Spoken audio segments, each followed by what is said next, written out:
the Ahli Hospital, the attack there, obviously neither side says that it is them who are responsible for that blast.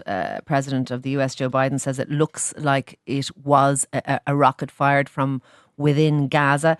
This is according to US intel. Do we have EU intel? Do we know what happened? Well, first of all, the whole situation really is very serious. And as a country and as a government, we're calling for de-escalation. We're very concerned about the humanitarian catastrophe that is unfolding in Gaza. These are innocent civilians, ultimately. They're not responsible for Hamas and the attacks Hamas carried out in Israel. And we want to see an immediate humanitarian ceasefire so that refugees can escape if they need to. Foreign passport holders can get out. We can get the aid that we need in, food, water, medicine, electricity, all of those things. And saying very clear as well to Hamas that Hamas should release its hostages and that Israel has the right to defend itself, but should do so within the structures of international humanitarian law. And that's the case we're making at the EU and the case we're making at the UN as well. I think the attack on the hospital demonstrates once again the extent to which truth is the first casualty in war, and the fact that there's a propaganda war going on here as well as a military war. It's not really clear what happened. Do you believe President Joe Biden that there is US intel to support the Israeli position? Oh, I do. That doesn't necessarily mean US intel is correct. It isn't always correct, and we're waiting to see what the UN is going to say. A trusted independent source that I would pay a lot of attention to is BBC Verify. They did a special report on it last night. We don't definitely know what happened, but what was reported 2 days ago, that Israel attacked a hospital and killed 500 people. It's not clear that any of that is true. It seems the bomb hit the car park or concourse rather than the hospital itself. And the death toll seems to have been a lot lower. And it is very possible that it was a Palestinian rocket that misfired. But Hamas, I suppose, seized the PR opportunity that arises you from mentioned propaganda. Atrocities like this. Are we more willing to believe the Palestinian position here, do you believe, than the Israeli position? Well, I think that's why we all have to be very careful about our own sympathies and prejudices, and I am too. I think Israel is a great country. I've had a chance to visit it on a number of occasions, but I've huge sympathy for the Palestinian people. They've been horribly treated now for 75 years and denied self-determination and denied their own state. And I think Irish people, given our own history, have a particular sympathy towards Palestinians.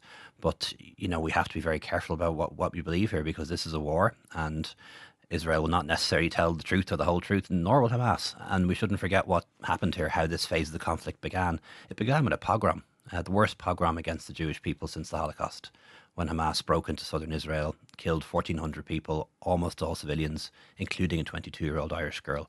And they knew what Israel's response would be.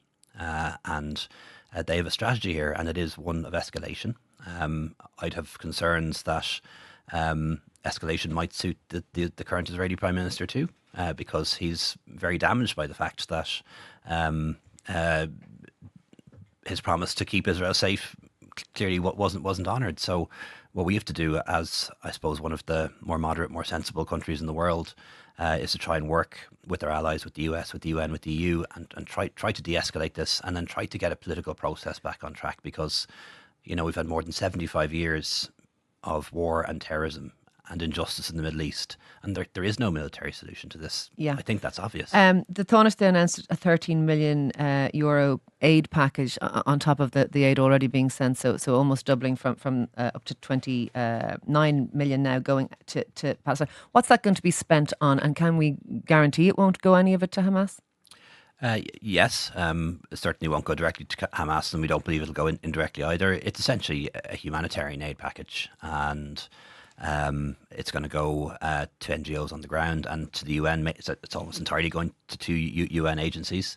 People are very critical of the UN sometimes and the Security Council and how it doesn't always operate and the veto power and all those things. We should never forget the value of the UN agencies, whether it's UNIFIL in South Lebanon, where we've served for decades, very proudly as a nation, our defence forces, and then also UNWRA, which has been really acting in place of a Palestinian government for a very long time. Taoiseach, some countries within the EU have cut, we've increased, but some have cut their aid to Palestine. Is there a split in the EU on how they view this conflict? I think we're in a better space than we were in the early days. I think in the early days of this phase of the conflict, it's going on 75 years, but obviously it started to escalate last week. We didn't have a fully united position, and a lot of work was done over the weekend. Is this in the wake of Ursula von der Leyen's comments? I don't think it's just about Ursula. And bear in mind, everyone comes from their own perspective here. Ursula's from Germany, and there's particular historical reasons as to why they may sympathise with Israel in the way we tend to sympathise more with Palestine, and that has to be understood and appreciated. But I think a number of Western leaders in the initial days wanted to show solidarity with Israel because of the horrible terrorist attack that they experienced at the hands of Hamas. But what didn't happen, I think, in those early days was very clear public calls for restraint and for Israel to respect international humanitarian law. I think that has now changed. It's been rebalanced, and Ireland, along with a number of countries, used our seat at the table to sort of recenter the European position. And it's one of the advantages of being there. We're a small country. We're not a big political or economic power, but having that seat at the table, along with some other countries, I think we helped to recenter the position. And far from the aid being suspended, which was announced in the initial aftermath of the Hamas attack, the EU has decided to treble its aid to Gaza, and I think that's very welcome. Okay. President Higgins' comments off the back of Ursula von der Leyen's comments, I'm not going to ask you your view on them insofar as I don't expect a member of the government to criticise the president. What I am asking you, though, is there now an acceptance that the convention of the president in Ireland being above politics is over? Because is there now an acceptance that Michael D. Higgins will comment on whatever he feels like? Well, I think the president is above politics, and I've a very good relationship with the president. I'm not going to criticise him in any way.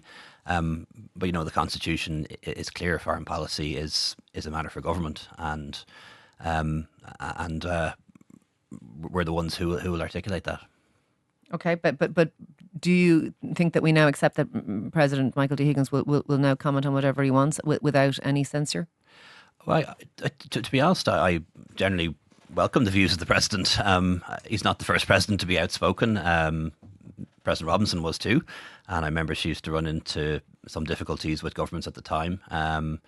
We don't have any difficulty in our relationship with the president. It's a very strong one. I would meet him regularly to brief him on affairs of state, and we'd be in contact one-to-one as well.